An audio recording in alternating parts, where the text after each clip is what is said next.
بسم اللہ الرحمن الرحیم۔ معتقد کے صفحہ 223 کے حاشیے پر امام اہل سنت رضی اللہ تعالیٰ عنہ نے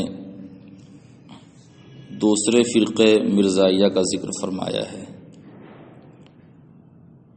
لکھتے ہیں ومنہم المرزائیہ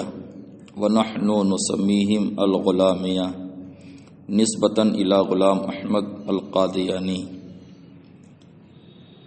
دوسرا فرقہ مرزائیہ ہے اور ہم انہیں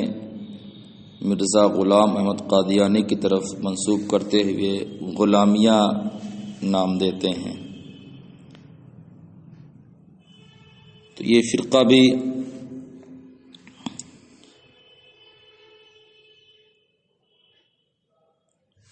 بہت سی ضروریات دین، قرآن اور احادیث نبویہ کی تردید اور تکذیب کرنے والا ہے۔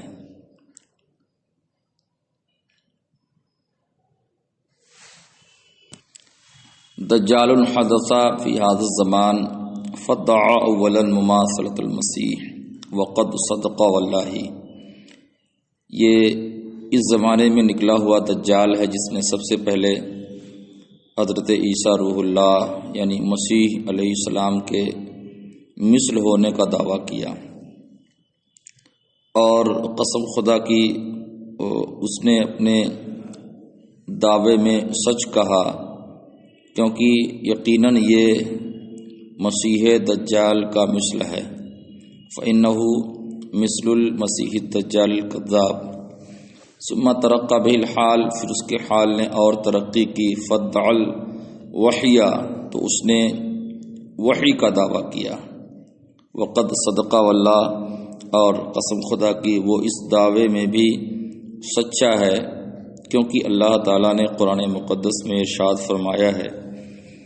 یہ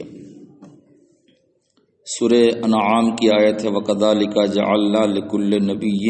عَدُوًّا شَيَاطِينَ الْإِنسِ وَالْجِنِّ يُوحِي بَعْضُهُمْ إِلَى بَعْضٍ زُخْرُفَ الْقَوْلِ غُرُورًا۔ اس آیت کریمہ میں اللہ تعالیٰ ارشاد فرماتا ہے کہ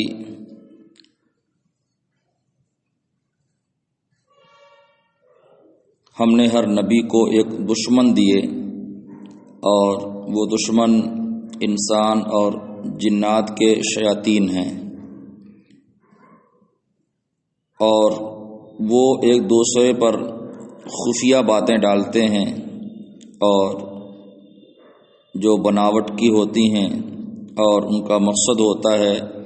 دھوکہ دینا۔ تو اس آیت کریمہ میں اللہ تعالیٰ نے شیاطین کے ایک دوسرے پر خفیہ باتیں ڈالنے کو وحی سے تعبیر کیا ہے، لہذا اگر مرزا غلام احمد قادیانی وحی کا مدعی ہے تو وہ اس دعوے میں سچا ہے۔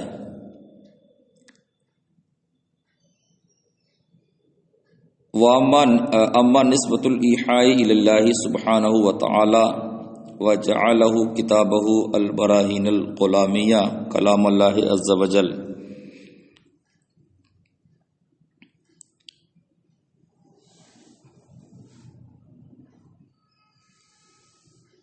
رہا اس کا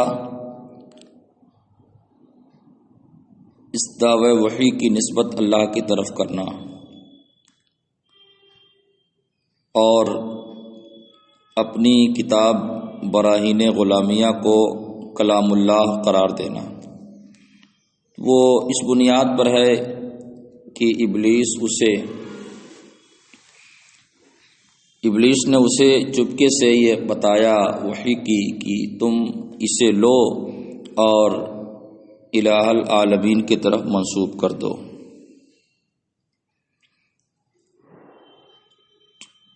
تو یہ وہ مرزا غلام احمد قادیانی ہے جس نے سب سے پہلے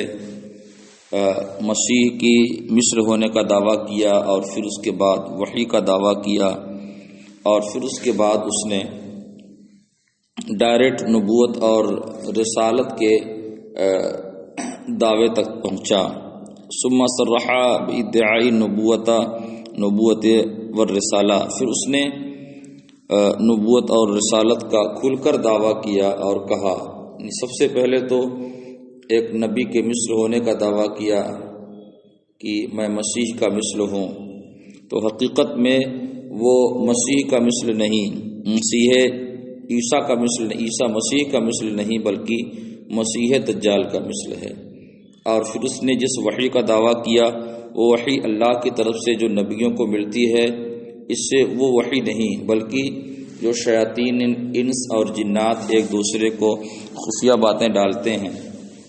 اس کی وحی اسی طرز کی ہے۔ اور پھر جب اس نے نبوت اور رسالت کا صریح طور پر دعویٰ کیا تو اس نے اپنے دعوے میں یہ کہا، هو اللہ الذی ارسل رسولہ فی قادیان، کہ وہی اللہ ہے جس نے اپنے رسول کو قادیان میں بھیجا۔ تو اس طرح کی باتیں اس نے لکھی، اور پھر اس نے وزعم ان مما نزل اللہ تعالی علیہ، اور اللہ تعالیٰ نے جو آیتیں اتاری اس کے بارے میں اس نے کہا، اس میں سے یہ بھی ہے انا انزلناہ بقادیان وبالحق نزل، کہ ہم نے اسے قادیان میں اتارا اور وہ حق کے ساتھ اترا۔ تو اس طرح کی جملہ بازی اس نے کی، اور پھر اسے یہ بھی گمان ہوا انہ ہوا احمد الذی بشر بہ ابن البتول، کہ وہ وہی احمد ہے جس کی بشارت مریم کے بیٹے نے دی ہے، اور اللہ عز و جل کا یہ فرمان مبشر برسول یاتی من بعدہ اسمہ احمد میں سے وہی مراد ہے۔ تو اس طرح مختلف اس کے مذمومات باطل یکے بعد دیگرے سامنے آئے۔ اس نے یہ بھی گمان کیا کہ اللہ تعالیٰ نے اس سے ارشاد فرمایا ہے، انک انت مصداق هذه الآیہ هو الذی ارسل رسولہ بالہدی ودین الحق لیظہرہ علی الدین کلہ۔ اس آیت کریمہ کا مصداق اس نے ایک فرضی کہانی کے ذریعے سے خود کو قرار دیا، اور پھر اس کے بعد اس نے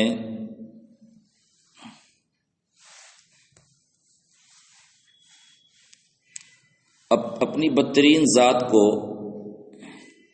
بے شمار انبیاء اور مرسلین پر فضیلت دینا شروع کی، اور ان انبیاء اور مرسلین میں بطور خاص اس نے روح اللہ اور رسول اللہ حضرت عیسیٰ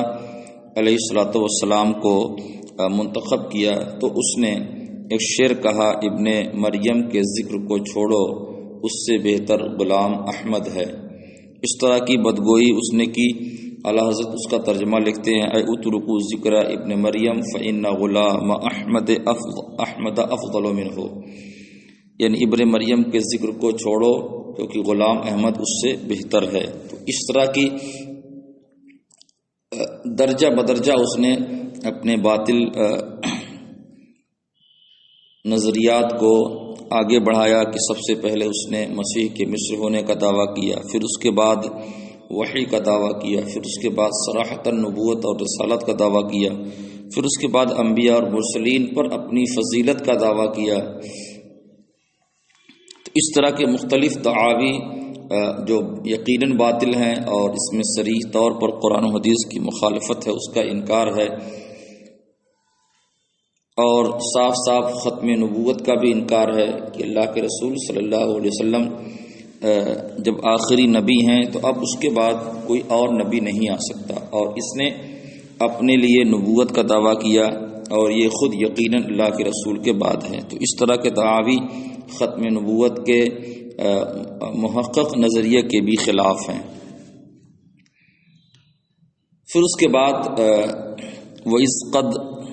اُخِذَ، اور جب اس پر اس مواخذہ ہوا بِأَنَّكَ تَدَّعِي مُمَاثَلَةَ عِیسیٰ، رسول اللہ علیہ الصلوۃ والسلام کی تمہارا دعویٰ تو حضرت عیسیٰ روح اللہ علیہ الصلوۃ والسلام کی مماثلت کا ہے۔ فَأَيْنَ تِلْكَ الْآيَاتُ الْبَاهِرَةُ الَّتِي أَتَى بِهَا عِیسیٰ كَإِحْيَاءِ الْمَوْتَىٰ، تو وہ عظیم نشانیاں، وہ روشن نشانیاں اور معجزات کہاں گئے جو حضرت عیسیٰ روح اللہ لے کر آئے، جیسے مردے کو زندہ کرنا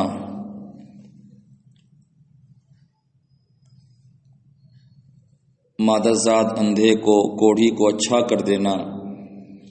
اور مٹی سے پرند کی سی صورت بنانا، پھر اس سے پھونک کر پرندہ بنا دینا اللہ کے اذن سے، یہ سب تو تمہارے پاس نہیں ہے۔ تو جب اس سے اس بات کا مواخذہ ہوا کہ تمہارے پاس تو ایسی کوئی روشن نشانی نہیں جو حضرت عیسیٰ روح اللہ علیہ السلام کے حوالے سے قرآن پاک میں جن کا ذکر ہے، تو اس نے انتہائی بے تکا جواب دیا، جس میں حضرت عیسیٰ روح اللہ کے معجزات کا بھی انکار ہے اور انہیں اس نے شعبدہ باز بھی قرار دیا۔ فَأَجَابَ بِأَنَّ عِیسیٰ إِنَّمَا كَانَ يَفْعَلُهَا بِمَسْمَرِزْم، کہ حضرت عیسیٰ روح اللہ تو مسمریزم کے ذریعے سے یہ سب کچھ کرتے تھے۔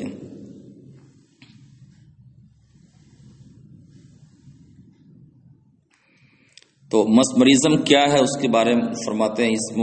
قسم من الشعوذہ بلسان انگلترا، کہ انگریزی زبان میں شعبدہ بازی کی ایک قسم ہے جسے ہپناٹزم کہتے ہیں، کسی کے دماغ کو ہیک کر لینا۔ تو اس نے نہ صرف عیسیٰ روح اللہ کے ان معجزات پر کمنٹ کیا، بلکہ ان معجزات کے حوالے سے اس نے یہ کہا کہ یہ سب کچھ ان کی شعبدہ بازی تھی معاذ اللہ۔ اور پھر آگے بڑھ کر اس نے کہا کہ اگر اس طرح کی چیزوں کو میں ناپسند نہیں کرتا تو میں بھی یہ سب چیزیں دکھا سکتا تھا، لیکن میں اسے ناپسند کرتا ہوں۔ تو اس میں ایک نبی کی شان کی تخفیف بھی ہے کہ وہ انہوں نے جو کچھ دکھایا وہ کوئی معجزہ اور کوئی اللہ کی نشانی نہیں تھی، بلکہ ایک طرح کی شعبدہ بازی تھی۔ اور پھر اس کے بعد اس نے اپنے گمان میں بہت سی مستقبل کی خبریں دینا شروع کی اور کہنا شروع کیا کہ یہ سب غیب کی باتیں ہیں جو میں تمہیں بتا رہا ہوں۔ اس تعلق سے اعلیٰ حضرت فرماتے ہیں وَإِذْ قَدْ تَعَوَّدَ الْأَنْبَاءُ عَنِ الْغُيُوبِ الْآتِيَةِ كَثِيرًا وَيَظْهَرُ فِيهِ كِذْبُهُ كَثِيرًا بَعِيرًا، اور جب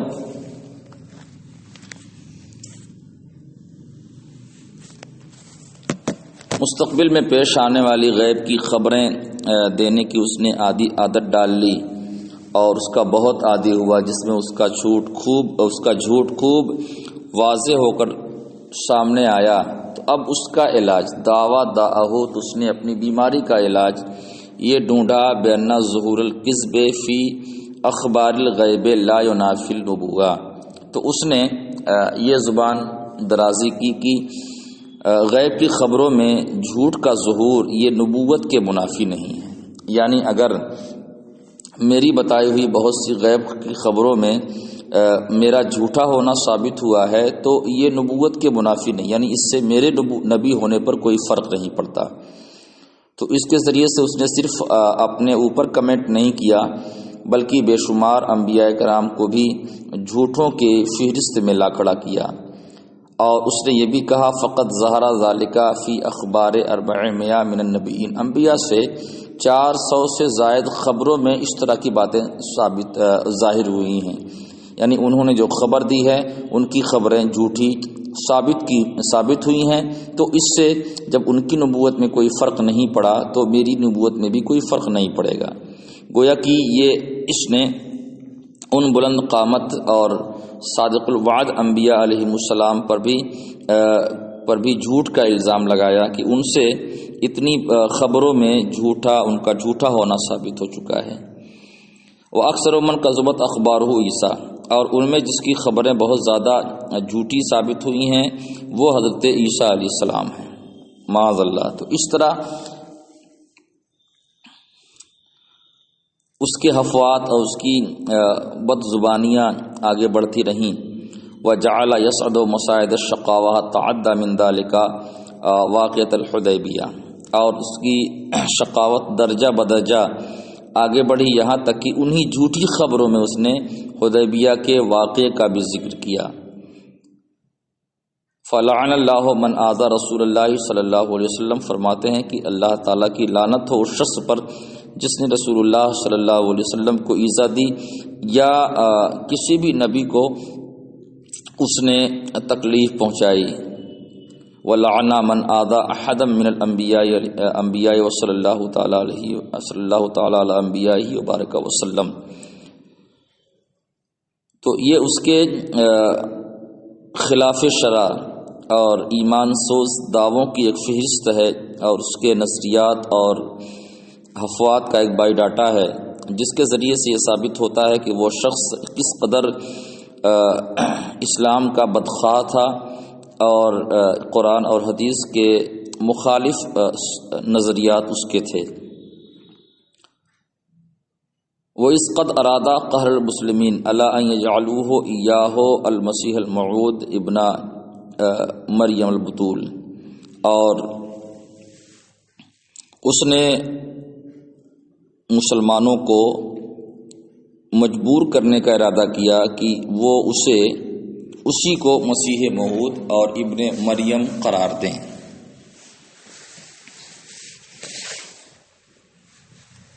یعنی مسلمانوں کو اس بات پر مجبور کیا کہ وہ اس کو مسیح موعود اور ابن مریم بتول تسلیم کر لیں. وَلَمْ يَرْضَىٰ بِذَٰلِكَ الْمُسْلِمُونَ، لیکن مسلمان اس پر راضی نہیں ہوئے. وَأَخَذُوا يَتْلُونَ فَضَائِلَ عِیسیٰ صلوات اللہ تعالی علیہ، اور جب مسلمان اس پر راضی نہیں ہوئے اور انہوں نے حضرت عیسیٰ روح اللہ علیہ الصلوۃ والسلام کے فضائل کی تلاوت شروع کر دی، تو قام بن نضال، تو اس نے ان سے جنگ کا آغاز کیا. یعنی اب وہ جنگ پر آمادہ ہوا. تفق یدعی لہ علیہ الصلوۃ والسلام مصالبہ و معائبہ حتی تعدی الی امہ الصدیقہ البتول. تو اس نے حضرت عیسیٰ روح اللہ علیہ الصلوۃ والسلام کے بارے میں مختلف خرابیوں اور عیبوں کا ذکر کرنا شروع کر دیا، یہاں تک کہ اس کی سرکشی اور اس کے طنز کا نشانہ اس نے آپ کی والدہ صدیقہ بطول کو بھی بنایا. المصطفیٰ المطہرہ المبرہ بشہادت اللہ و رسولہ صلی اللہ علیہ وسلم، جو اللہ و رسول کی شہادت سے جن کی پاکی کا اعلان ہوا ہے. تو درجہ بدرجہ اس کی دشنام ترازیاں آگے بڑھیں. وصرحا، اور اس نے صراحت کر کے کھل کر کے یہ بات کہی، انا مطاعن الیہود علی عیسیٰ و امہ لا جواب عنہا عندنا، کہ یہود حضرت عیسیٰ اور ان کی والدہ کے حوالے سے جو طعن و تشنیع کرتے ہیں ہمارے پاس ان کا کوئی جواب نہیں. ولا نستطيع ردها اصلا، اور ہم اصلاً اسے رد نہیں کر سکتے.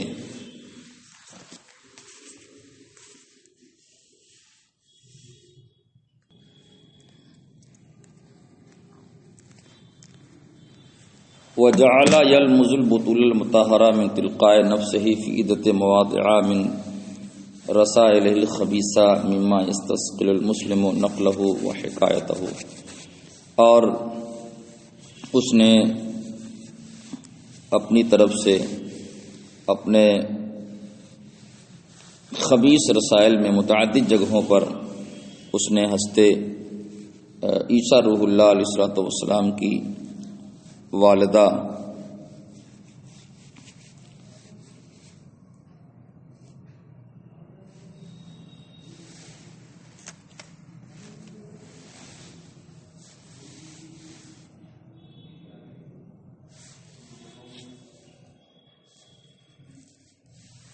پر طنز اور ایسے عیوب کسنے لگا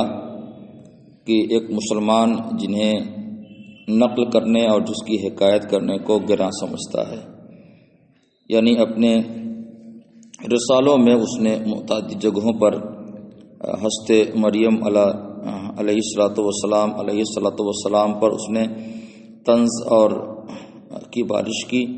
اور ان پر مختلف عیوب لگائے. اور پھر اس کے بعد اس کی بدگوئی یہاں تک پہنچی کہ اس نے صراحتاً ثم صرحا ان لا دلیل علی نبوت عیسیٰ، صراحتاً اس نے حضرت عیسیٰ روح اللہ علیہ الصلوۃ والسلام کی نبوت کے حوالے سے کہا کہ ان کی نبوت پر کوئی دلیل نہیں. قال بل عدۃ دلائل قائمۃ علی ابطال نبوتی، بلکہ ان کی نبوت کے ابطال پر بہت سی دلیلیں قائم ہیں۔ اس طرح کی باتیں انہوں نے حضرت عیسیٰ روح اللہ علیہ الصلوۃ والسلام کی نبوت پر کہیں جو سراسر قرآن کے مخالف ہیں۔ ثم تستر فرقا علی المسلمین ان ينفروا عنہ کافہ، اور پھر اس کے بعد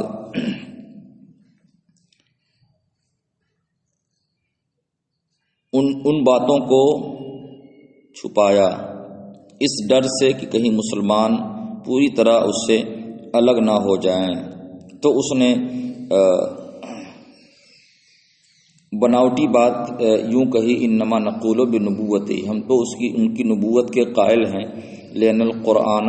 عدہ من الانبیاء، کیونکہ قرآن نے انہیں انبیاء میں شمار کیا ہے۔ ثم عاد فقال، پھر پلٹ کر اس نے یہ کہا، لا یمکن ثبوت نبوتہ،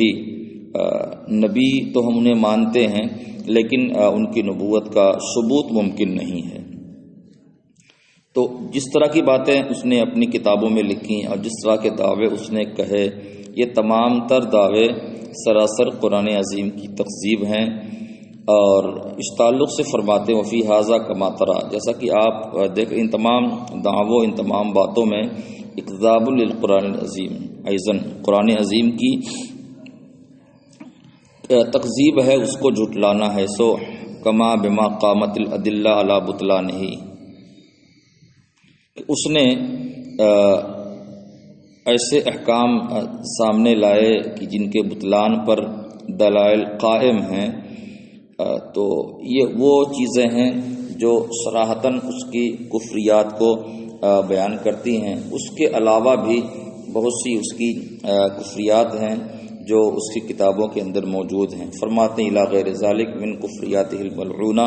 اعاذ اللہ المسلمین من شرہ وشر الدجال اجمعین، اللہ تعالیٰ تمام مسلمانوں کو اس کے شر سے اور دوسرے دجالوں کے شر سے محفوظ رکھے، اپنی پناہ میں رکھے۔ تو یہ ایک فرقہ ہے